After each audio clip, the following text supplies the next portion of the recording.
Hello, friends. This is Dave Hurwitz, executive editor at ClassicsToday.com.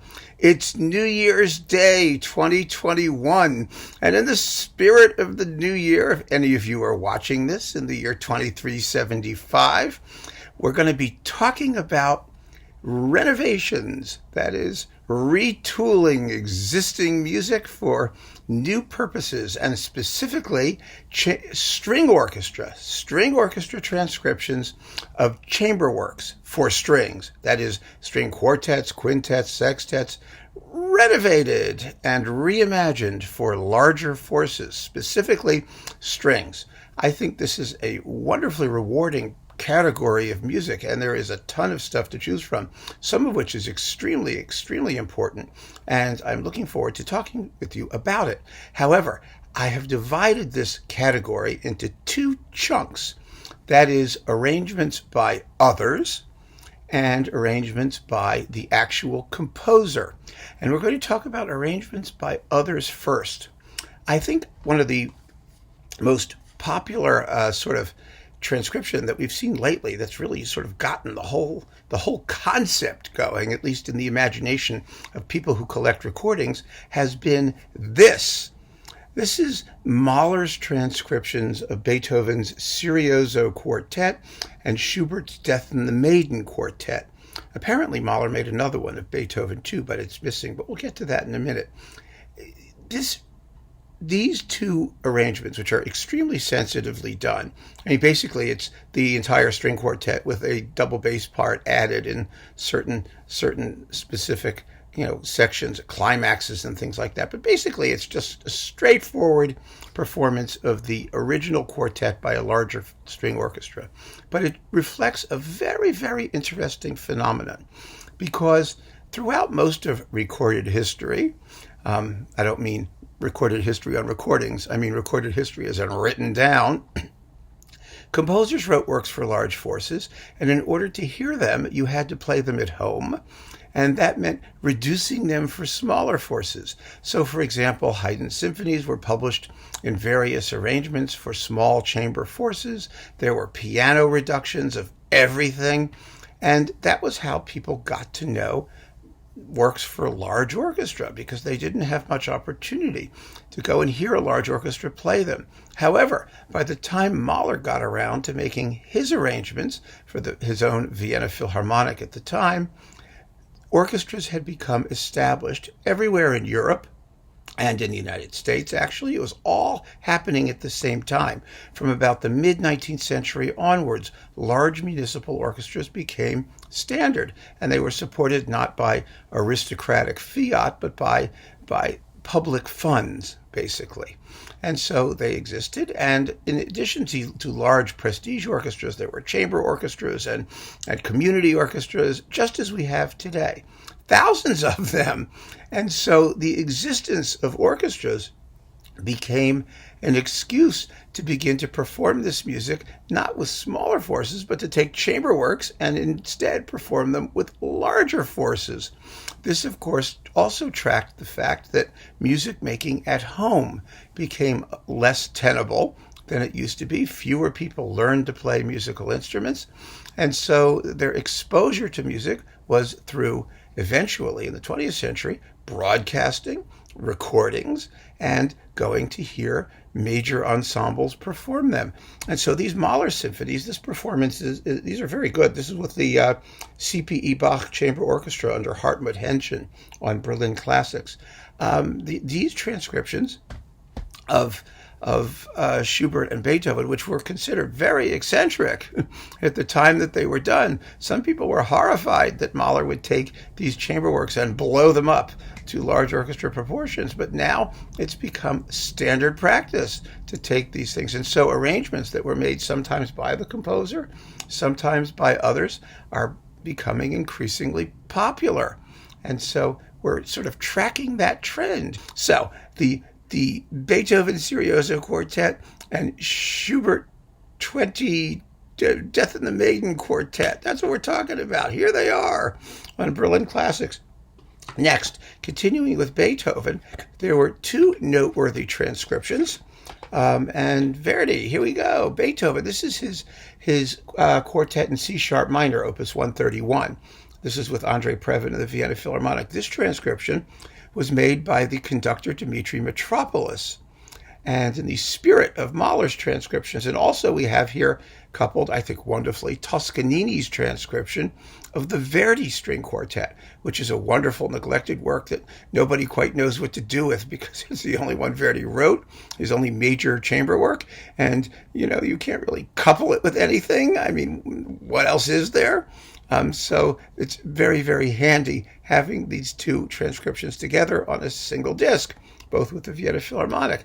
So you've got Toscanini doing Verdi and Mitropoulos doing Beethoven. Wonderful, wonderful arrangements of fabulous works that actually work extremely well when arranged for larger forces, in spite what the purists might say. But we don't care about purism, do we? To hell with those people. Ah, yes. I spoke about this. No, I didn't speak about this, but I will. Well, I did speak about this a little bit earlier when we were talking about string orchestra music by Grieg. I mentioned that there are transcriptions of his string quartet, and here it is. Here is the Grieg string quartet arranged for chamber orchestra. Now, the Grieg string quartet is a very, very unusual work because it is patently orchestral in its sound.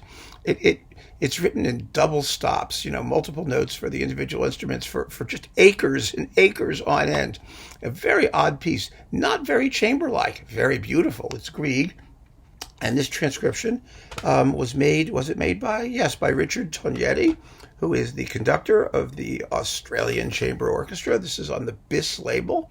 And this is a work that arguably sounds even better when it's arranged for string orchestra than it does in its original chamber music form. It's really quite splendid that way and worth listening to. However, some of the most famous arrangements that have just become incredibly popular recently are the Shostakovich chamber symphonies. These were arrangements of 4 of the quartets. 2 of them are for string orchestra. The arrangements of quartets number 8 and number 10.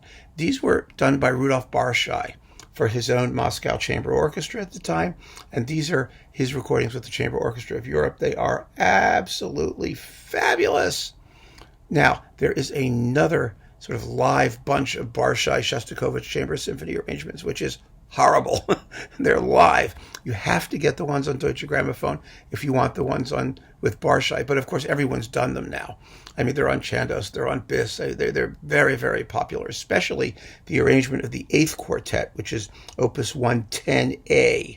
I think, yes. And Opus 118A is the quartet number 10.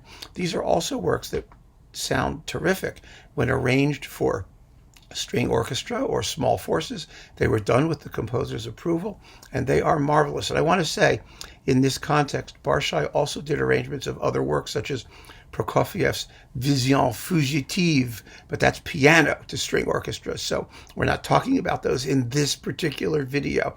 There's also, for example, Ansermet's marvelous transcription of Debussy's Six Epigraphes Antiques. That's also a string orchestra transcription of a piano original. So we're not going to be dealing with those, but they exist, and we may talk about them in a future video. But in the meantime, the Shostakovich Chamber Symphonies are absolutely essential and absolutely wonderful. And here is the one I was talking about just recently when we spoke of I did a video on the Brahms sextets, and I mentioned that there is a superb arrangement of the G major sextet for chamber orchestra that was made by Kurt Atterberg on the BIS label, and here that is. This is really wonderful. This is the Symphony Orchestra of Norlands Operen under Christian Jarvi, and it's coupled with the Atterberg Cello Concerto played by Truls Mork. Really a fine disc, and the Brahms sextet sounds glorious in a string orchestra transcription. So that's worth considering, and I think extremely interesting. I was very excited to find this because they are just beautiful works, these sextets. And there have been other arrangements. Dmitry Sitkovetsky, as I mentioned, did them as well for the Non-Such label. but that's like way out of print and maybe impossible to find. And then finally, as far as other people doing these transcriptions, we have Yuri Bashmet's transcription of Schnittke's string trio. Yes, it was his string trio arranged for string orchestra as his trio sonata.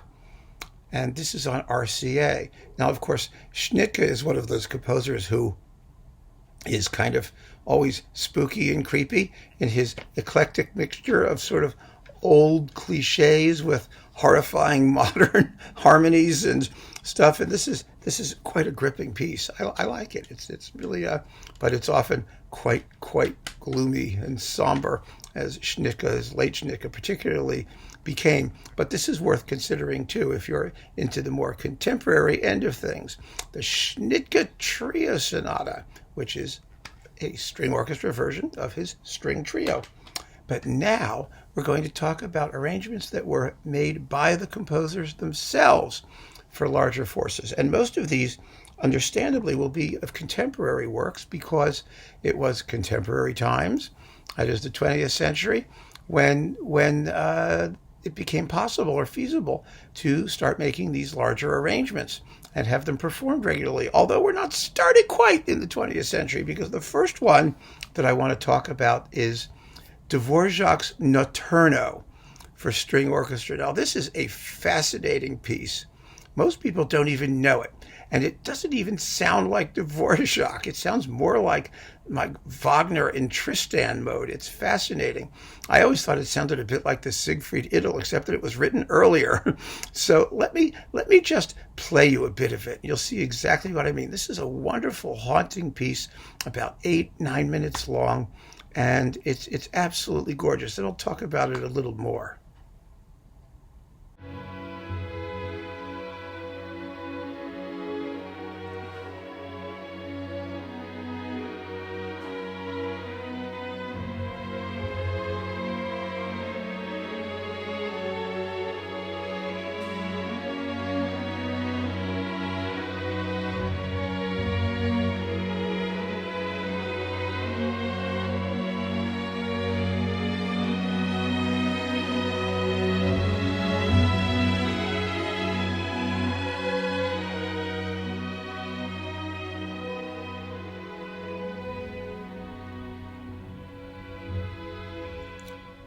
That's Dvorak's Naterno for string orchestra. Now, the Naterno began life as the Andante Religioso in Dvorak's fourth string quartet. And I talked about it and played a bit of the quartet version of it as well in my video on the Dvorak string quartets. Now, the fourth quartet was possibly the most radical thing Dvorak wrote. It's a gigantic 30-plus minute single movement structure. And it's written in the latest Wagnerian chromatic style. And it tells us something so interesting, I think, both about Dvorak and about the style of the period. You know, he's writing in the 1860s and 70s. And the fourth quartet tells us, and the Naterno, that Dvorak very easily could have written more music in that Wagner Liszt late chromatic sort of romantic style had he wanted to. He just didn't want to, but boy, was he good at it. He was very good at it. And I think it's an interesting fact to note.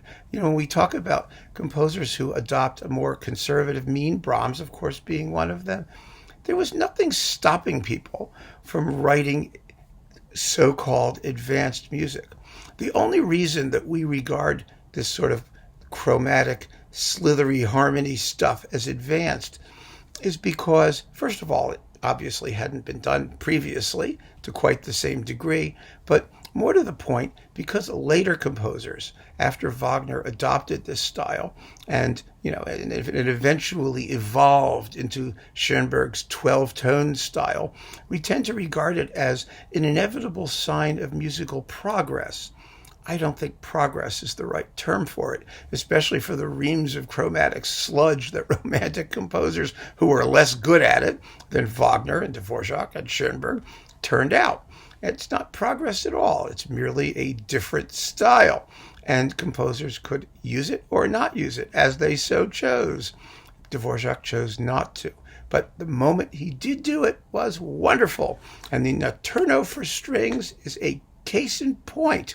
So if you find it, it shows up as a little coupling on other Dvorak discs. This is the big orchestral music, miscellaneous orchestral music in concertos box on Superfon, done by like all kinds of different people. But you can get it pretty easily on a single disc, or just download it, or listen to it in streaming services. You should hear it. It's an absolutely beautiful work. Another work that was arranged by the composer was this splendid short piece by Joaquin Turina, the Oración del Torero. You do it the French or the Spanish, it doesn't matter. But it's the bullfighter's prayer, basically. This was originally written for a lute quartet, but there aren't that many lute quartets running around. I mean, check it out, even back in the day. So then he arranged it for string quartet, then he arranged it for string orchestra, and that's the way we hear it. This is a beautiful, beautiful work. As one of you mentioned that I could have included it in my romantic string orchestra collection, which I didn't because it was a 20th century piece. It was written too late, but it's absolutely beautiful. This is the Claves series of Turina orchestral works, which is a wonderful series. It's with the Orchestra Ciudad de Granada under Juan de Udeita, if you can still find it, but there are plenty of performances of that sitting around as well, and it's absolutely fabulous. Also fabulous, and definitely worth considering, are all of the different transcriptions of string orchestra works done by members of the Second Viennese School. This is Karajan's Second Viennese box, possibly the best thing he ever did. He paid for it himself and did these 3 recordings on Deutsche Grammophon of Berg, Schoenberg, and Webern. And the pieces in question, at least that I'm talking about right now, are Verklärte Nacht by Schoenberg, which began life as a sextet, and the Berg 3 pieces from the Lyric Suite arranged for string orchestra, and the Webern 5 pieces for a string quartet, which were arranged for string orchestra. They're all here, and this is a wonderful way to get them. I have to say, it really is just absolutely terrific. Although Verklärte Nacht, of course, is performed by everybody everywhere, and the 3 pieces from the Lyric Suite too tend to show up pretty regularly. But wow, this is amazing music. The Webern pieces are, of course, typically aphoristic and kind of squeak bloopy, and people either love them or hate them. I think Webern's fascinating. And one of the things that you have to keep in mind when listening to Webern, I just have to say, is that one of his biggest fans was Poulenc. And that tells you something about both how good the music is and how interesting Poulenc was as a listener as well as a composer, because no 2 composers sound less like each other than Webern and Poulenc. But Poulenc's admiration of Webern came from the fact that he admired Webern's what he regarded as utter stylistic purity, his complete integrity of intent. And it's absolutely true. I mean, Webern wrote in a hermetically sealed style that was really not too far away in its aesthetic conception from members of Les Six, like Eric Satie, people who wrote, the gymnopédie, where every note matters, where there's no fat on the music at all, where the entire style is rigorously worked out from beginning to end. It's a fascinating concept, and it allows us, I think, the Poulenc nexus when it comes to Webern allows us to make some aesthetic comparisons that may provide an entree in what to many would be a musically closed world, because there is marvelous stuff in this musically closed world, but you got to get in. And that's one way to think about it that may permit you to get into it, because it's worth getting into. So Second Viennese School stuff, absolutely wonderful. And staying with that, there was also a Schoenberg arrangement of his second string quartet for voice. That's the one with the soprano in it. The one that's talking about like breathing world or the air from distant planets or something. It's very spacey. But he made a transcription for string orchestra, And here it is, wonderfully performed by let's see, the Stockholm Chamber Orchestra with Faye Robinson, soprano, under Esa-Pekka Salonen. Now, this is also coupled with Verklädernacht, naturally, because it has to be. But because what else by Schoenberg is there that you're going to couple it with? Actually, there is, of course, another original work by Schoenberg for string orchestra, but we're not talking about that one. These are transcriptions. And here they are, the second string quartet by Schoenberg, which actually is wonderful to hear in its arrangement for string orchestra. I really like the piece. It's a lot of fun. One of the classic, and here's a classic piece, I mean, one that we just cannot discuss this topic without mentioning, is the Barber Adagio. Now, the Barber Adagio began life, as did Dvorak's Naterno, as the central movement of his string quartet. And he arranged it for string orchestra. Toscanini performed it, and the rest, as they say, is history. Then they used it in the film The Deer Hunter, and the whole universe went nuts. This, of course, is Eugene Ormandy and the Philadelphia Orchestra, because if you want to hear yummy American music for strings, who better than Eugene Ormandy and the Philadelphia Orchestra? But the Barber Adagio shows up everywhere now. It's become ubiquitous, and some people don't remember the fact that it is, in fact, a transcription from a string quartet original. Another transcription from a string quartet original, which is well worth considering, is William Walton's Sonata for Strings. This was also a string quartet that nobody particularly cared about. And when Neville Marriner and the Academy of St. Martin's in the Fields asked Walton for a new piece, and Walton was getting towards the end of his career and sort of took forever to write anything and was sort of giving up composing and wasn't terribly interested, he said, okay, I have the string quartet sitting around. And he beefed it up and actually recomposed some of it considerably, the opening movement in particular, and came up with the Sonata for Strings, a splendid late Walton work, which is now a string orchestra staple and part of that fantastic tradition of British music for string orchestra, which is going to be the subject of another video. See, I've had to divide these string orchestra videos up, especially when it concerns the 20th century, because there's just so much stuff. And I'm trying to find a way to break it up into meaningful, manageable chunks that will allow me to cover more of the repertoire, but also not make it unwieldy and these talks way too long. You may already think they're way too long. So that's definitely worth considering. A terrific piece. And finally, this is my last and one of my current favorites, and I get to play you a bit of it, so I'm very excited about that too. This is absolutely beautiful. There's an entire disc on the CPO label of Kurt Atterberg, remember, the Brahms sextet guy, music for string orchestra, including his Sinfonia for strings, his symphony for strings, Sinfonia per archi, symphony for strings, which is an arrangement of his own string quintet. And it is absolutely beautiful, a wonderful, wonderful piece. It sounds a lot like Atterberg. You know, Atterberg wrote tunes. He had this sort of melodic tick, a type of melody that he used in a lot of pieces, most prominently perhaps in the finale of his piano concerto, but the finale of this quartet does it too. It all sounds kind of like Tom Lehrer's The Irish Ballad. You know that? About a maid, I'll sing a song, sing rickety-tickety-tin. About a maid, I'll sing, you know, that kind of dum-ba-dum-ba-dum-ba-dum, sort of, I don't know how to describe it, but you'll hear it. I want to play you a bit of the finale of his string symphony. This is with the Camerata Nordica under Ulf Wallin on CPO. Here it is, Atterberg's Symphony for Strings finale.